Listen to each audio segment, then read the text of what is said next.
दोस्तों, महामैराथन के सेशन को आगे बढ़ाते हुए आज हम लोग लाए हैं 261 से 61 नंबर के इडियम्स एंड फ्रेज से। ठीक है, इसके पिछले वाले वीडियो में हम लोगों ने बहुत ही महत्वपूर्ण इडियम्स एंड फ्रेज को देखा था। जो इस पिछले वाले वीडियो को नहीं देखे हैं वो जाके देख लें, बहुत ही आसान तरीके से उसको समझाया गया है। आइए देख लेते हैं आज का जो हमारा पहला इडियम्स दिया हुआ है। जैसा कि आपको स्क्रीन पे दिख रहा है, दिया हुआ है टू नो द रोप्स।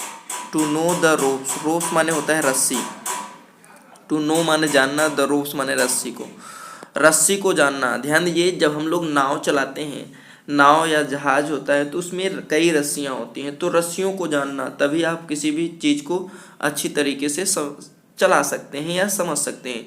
तो टू नो द रोप्स का मतलब होता है रस्सियों को समझना, और रस्सियों को समझने का मतलब किसी भी प्रोसीजर को समझना। ठीक है, नाव को चलाने के लिए उसमें लगे हुए रस्सियों को समझना पड़ता है। क्यों? क्योंकि कैसे नाव चलेगा, तो उसको बोलते हैं प्रोसीजर। किसी भी चीज़ की प्रोसीजर को करने के लिए अगर आप समझना चाहते हैं तो उसी को बोलते हैं टू नो द रोप्स, मतलब रस्सियों को समझना अर्थात प्रोसीजर को समझना।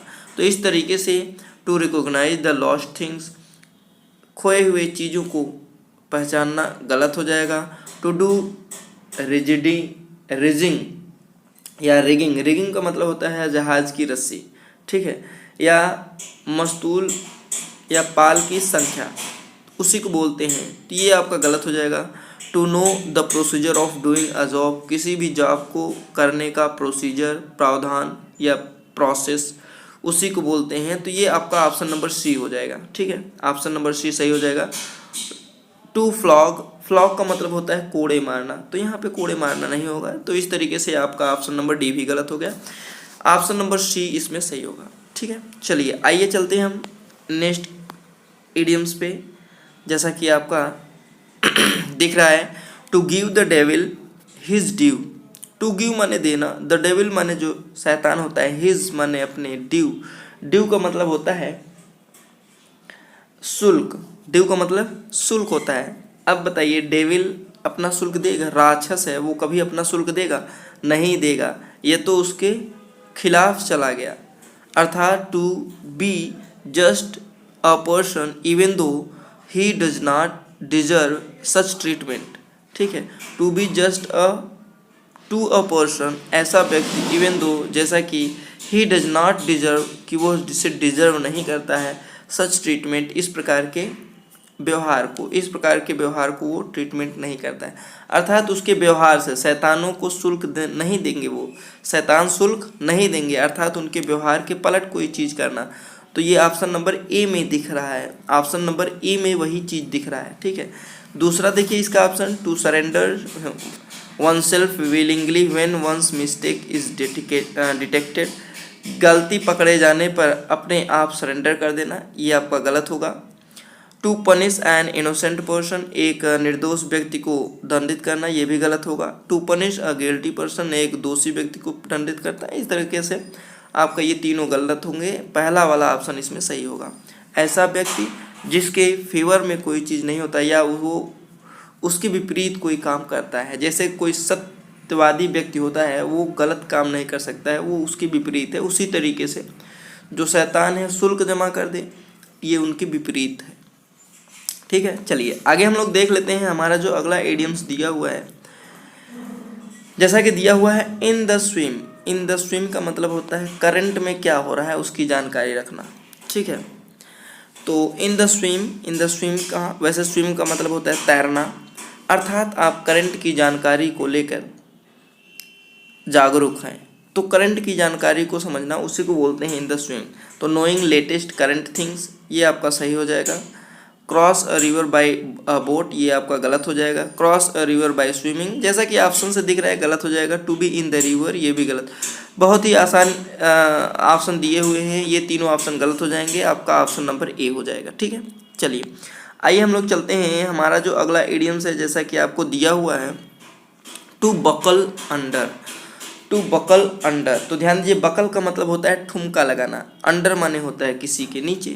अगर किसी के अंडर में ठुमका लगा रहे हैं, अर्थात आप उसके प्रति समर्पित हो गए हैं या आप उसे सरेंडर कर दिए हैं, तो इसी को बोलते हैं टू नकल। टू नकल अंडर का मतलब होता है ठुमका लगाना, किसी के अंडर में ठुमका लगाना, अर्थात अपने आप को समर्पित कर देना किसी के प्रति।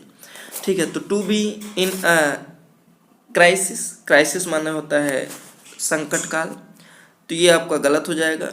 टू सबमिट, समर्पित कर देना, ये आपका सही हो जाएगा। टू टेक रेस्ट, आराम करना, ये गलत हो जाएगा। टू गो टू बेड, ये भी आपका गलत हो जाएगा। तो इस तरीके से आपका ऑप्शन नंबर बी होगा। ठीक है, चलिए आगे हम लोग चलते हैं। हमारा जो अगला इडियम्स है, जैसा कि आपको दिख रहा है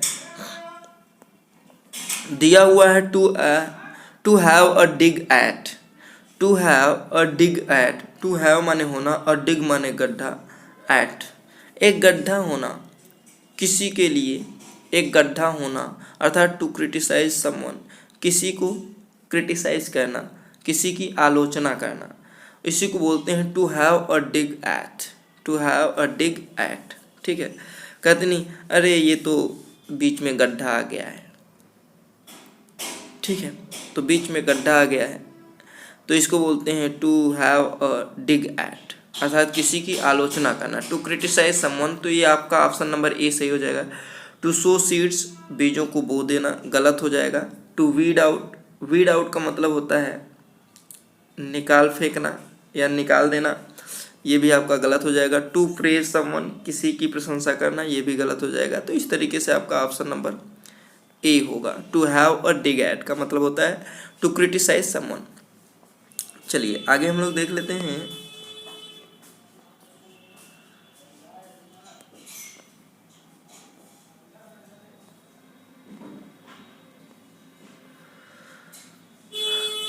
अगला हमारा दिया हुआ है इन वोग्यू, वोग्यू का मतलब होता है अस्पष्ट, अस्पष्ट, अज्ञात जिसको कह सकते हैं। ये किस फैशन में है, कुछ पता नहीं चल रहा है, स्पष्ट नहीं हो रहा है।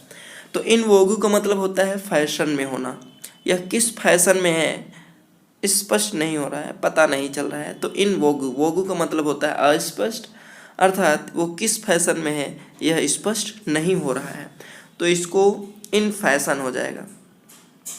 ये ऑप्शन सही होगा। फेयर माने सुंदर, ये आपका गलत हो जाएगा।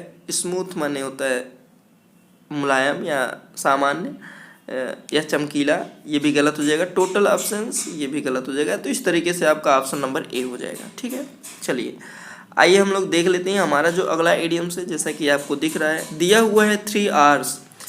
अब इसमें 3 आवर्स का मतलब होता है रीडिंग, राइटिंग, अर्थमेटिक। ये आपका ऑप्शन नंबर सी है, इसे आप लोग लर्न कर लीजिएगा। 3 आवर्स का मतलब होता है रीडिंग, राइटिंग और अर्थमेटिक। ठीक है, चलिए आगे हम लोग चलते हैं। अगर आप इनसे रिलेटेड वर्डों को जानना चाहते हैं तो देखिए रेडियोग्राम, तो रेडियो से संबंधित है। रेडियोग्राफ होता है, रेडियो टेलीस्कोप होता है, ये तो रेडियो से संबंधित है। रेबल, रेबल का मतलब ध्यान दीजिएगा, रेबल का मतलब होता है भीड़, रेबल का मतलब क्या होता है भीड़। और रैटल, रैटल का मतलब होता है खनखनाहट, रैटल का मतलब क्या होता है खनखनाहट होता है। और रेजल, रेजल का मतलब होता है आपका कोलाहलपूर्ण उत्सव, कोई उत्सव मनाया जा रहा है उसमें बहुत कोलाहल किया जा रहा है, उसको बोलते हैं रैजल। क्या बोलते हैं रैजल। रीडिंग, राइटिंग, अर्थमेटिक आप लोग जानते ही हैं। रेल का मतलब होता है रेल, रेल की पटरी आप कह सकते हैं या तो कड़ी निंदा कह सकते हैं। एक रेडार होता है, आप लोग जैसे जानते हैं ना, रेडार, रेडार होता है। एक राफ्ट होता है, राफ्ट का मतलब होता है रबर का नौका या लकड़ी का बना हुआ नौका ना, लट्ठों का बना हुआ नौका, उसी को बोलते हैं राफ्ट। क्या बोलते हैं राफ्ट। चलिए आगे हम लोग चलते हैं। हमारा जो अगला इडियम्स दिया हुआ है बहुत ही महत्वपूर्ण इडियम्स है। जैसा कि दिया हुआ है अ वाइल्ड गूज चीज, अ वाइल्ड माने जंगली, गूज, गूज माने हंस होता है। गूज मीन्स क्या होता है हंस या जंगली पक्षी कह सकते हैं। चीज माने पीछा करना, जंगली पक्षी का पीछा करना। अगर आप जंगली पक्षी का पीछा करेंगे तो वो जंगल में कहाँ खो जाएगा आपको पता नहीं चलेगा। ठीक है, तो अगर जंगली गूज की पीछा कर रहे हैं तो आप व्यर्थ का काम कर रहे हैं, अर्थात एक मूर्खतापूर्ण कार्य कर रहे हैं, क्योंकि जंगली गीज को आप पकड़ नहीं पाएंगे जंगल में, वो जंगल में कहाँ निकल जाएगा। तो अ वाइल्ड गूज चीज का मतलब होता है फुलिश या मूर्खतापूर्ण कार्य करना। तो a foolish and useless enterprise, enterprise माने उद्योग होता है। तो ये इस तरीके से ऑप्शन नंबर ए हो जाएगा। अ हंट, हंट माने होता है शिकार करना, ये गलत हो जाएगा। अ वायलेंट चीज़, हिंसक तरीके से किसी का पीछा करना, ये भी गलत हो जाएगा। टू स्पीक हार्शली, अस्पष्ट या अस्पष्ट या कठोरता से। हार्शली का मतलब होता है कठोरता से कोई बात को कहना। तो इस तरीके से आपका ऑप्शन नंबर ए हो जाएगा। ठीक है, चलिए आगे हम लोग देख लेते हैं हमारा जो अगला इडियम्स है। जैसा कि आपको दिख रहा है बहुत ही इंपॉर्टेंट इडियम्स दिया हुआ है। To rest on one's laurels. Laurels का मतलब होता है कोई अच्छा काम या विजय कह सकते हैं या प्रतिष्ठा। ठीक है, टू रेस्ट, रेस्ट माने आराम करना, ऑन वंस लॉरेल्स अपनी एक प्रतिष्ठा या एक विजय पे आराम करना। जब हम लोग कभी जैसे मान चलिए इंडियन टीम्स है, जब जीतती है कोई मैच तो फिर वो आराम करने लगती है अपने इस एक जीत को लेकर, अर्थात रेस्ट करने लगती है, फिर अगले जीत के लिए प्रयास नहीं करती है। तो इसको बोलते हैं to rest on one's laurels. Laurels में होता है प्रतिष्ठा, एक प्रतिष्ठा पे आराम करना और दूसरे प्रतिष्ठा को पाने के लिए प्रयास न करना, इसी को बोलते हैं to rest on one's laurels. तो देखिए पहले ऑप्शन में दिया हुआ है टू सीज माने बंद कर देना, टू स्ट्राइव माने कठिन प्रयास करना, फॉर फर्दर ग्लोरी अतिरिक्त चमक के लिए प्रयास करना, बंद कर देना, उसी को बोलते हैं to rest on one's laurels. To be lazy गलत हो जाएगा। To be proud of one's victory अपने एक जीत पे गर्व करना। टू डाई मर जाना, ये नहीं होगा। इस तरीके से आपका ऑप्शन नंबर ए हो जाएगा। ठीक है, चलिए आगे हम लोग देख लेते हैं हमारा जो अगला इडियम्स दिया हुआ है। अगला इडियम्स हमारा है raw deal. Raw deal, raw माने होता है कच्चा, डील माने आप समझते हैं समझौता कर सकते हैं।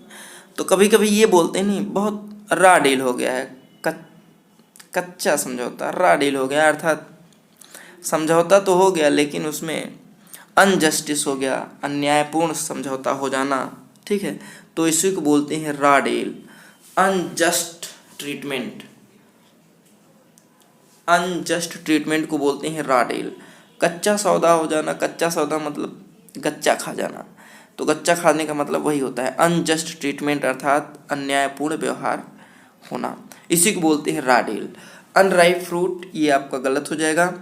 अर्ली स्टेज ऑफ बिजनेस, ये आपका गलत हो जाएगा। Contract not yet final decided, ये भी गलत हो जाएगा। तो आपका ये आपका ऑप्शन नंबर ए हो जाएगा, अनजस्ट ट्रीटमेंट। ठीक है, तो इस तरीके से हम लोगों ने आज 10 महत्वपूर्ण इडियम्स एंड फ्रेज को देखा। ये वीडियो आपको कैसा लगा कमेंट बॉक्स में कमेंट करना ना भूलिएगा। यह चैनल पे नए हो तो चैनल को सब्सक्राइब कर लीजिएगा, बेल आइकन पे प्रेस करना ना भूलिएगा ताकि नया नोटिफिकेशन आप तक पहले पहुंच गए। जी दोस्तों, हम लोग फिर मिलेंगे नेक्स्ट वीडियो में नेक्स्ट टॉपिक के साथ। तब तक के लिए जय हिंद।